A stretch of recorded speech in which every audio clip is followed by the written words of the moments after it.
As I've worked and developed my algorithm in terms of identifying and protecting nerves, I've started to use the Axoguard HA nerve protector more commonly. One specific case that I can recall is related to a young lady who had a work-related injury many years prior and was noted to have neuropraxia and a demyelinating injury to the medial anterobrachiocutaneous nerve. So when she came in to see me, the patient had significant pain as well as paresthesias on the inner aspect of her upper arm as well as the medial aspect of her forearm.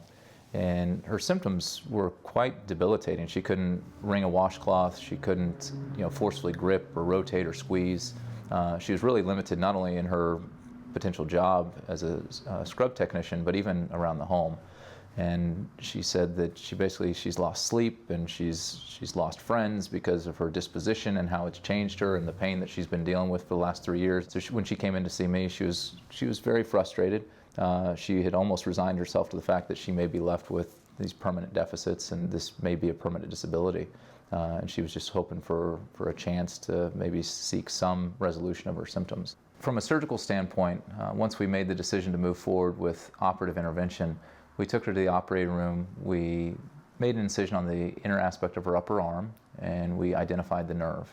And what we found was that the nerve had a small hourglass constriction right in the area where she was point tender. There was some encasement of the nerve that was leading to the compression. And we basically removed the scar tissue from the nerve. And once we did that, you can actually see the nerve and its diameter increase, its caliber started to increase. The blood flow in that area under our loop magnification, you could actually see some improved blood flow going across that zone of injury. We looked further up to make sure that nothing was injured more proximally. We looked closer towards the elbow and really traced the nerve out just to make sure it looked like it had normal anatomic appearance to it. And then at the end, we wrapped the nerve. What presumably caused all the issues in the first place was that whatever trauma she sustained to that area led to scar tissue, and that scar tissue led to compression of the nerve.